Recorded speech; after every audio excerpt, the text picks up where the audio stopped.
కేసీఆర్ ని తొక్కాలనే మాట ఏదైతే ఉన్నదో ఒక్క కేసీఆర్ తోటే లేదు. ప్రతి గ్రామంలో 75% మంది కేసీఆర్లు పుట్టారు. ఇలా కేసీఆర్ని అంతా చేయడం అనేది ఆ రేవంత్ రెడ్డి వల్ల కాని విషయం. అది ఆయన ఇచ్చిన హామీలన్నీ కూడా బోగస్ హామీలు. మరి ముఖ్యంగా ఈ రోజున ఫార్మాసిటీ కోసం సేకరించిన భూమి ఏదైతే ఉన్నదో గతంలో టీఆర్ఎస్ పార్టీ కేసీఆర్ గారి ఆధ్వర్యంలో 16,000 ఎకరాలు సేకరించింది. అందులో ఫార్మాసిటీ పెట్టుకోవచ్చు.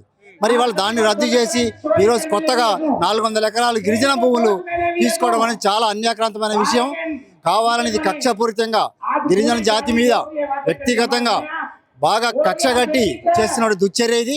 దీనికి ఈ రోజు నిరసనగా మహిబాద్ పట్టణంలో గిరిజన అందరూ కూడా ఏకమై మరి భారీ ఎత్తున ప్రజలు తలరావడం జరిగింది.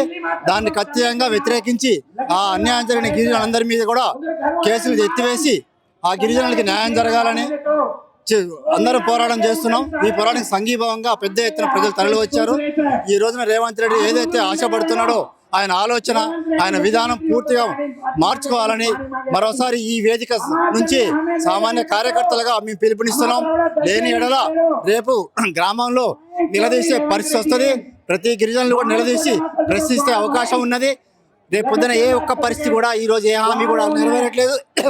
పింఛన్లు కానీ, విద్యార్థులకు పింఛన్లు కానీ, వికలాంగులకు పింఛన్లు కానీ, మరియు ప్రతి మహిళకి స్టూడెంట్కి డిగ్రీ చదివిన విద్యార్థికి స్కూటీ ఇస్తా అన్నాడు.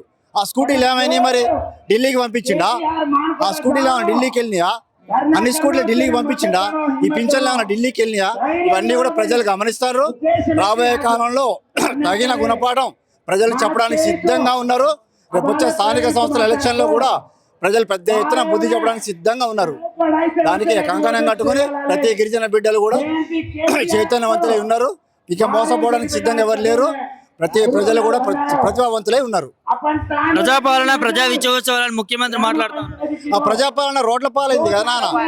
రోడ్ల పాలయ్యి మేము చూస్తున్నాం కదా, 1/2 కిలోమీటర్ మేర అవన్నీ కూడా ఆ ఫారాలన్నీ కూడా అధికారులు తీసిపోయి ఎక్కడ పడేసారు. ప్రజాపాలన రోడ్ల పాలైంది. రోడ్ల పాలన ఉన్నది. ఆ ప్రజాపాలన రోడ్ల మీద పాలన చేస్తున్నది. ఆ పత్రాలన్నీ కూడా రోడ్ల మీద పాలన చేస్తున్నాయి. ఇంకెక్కడ ప్రజాపాలన?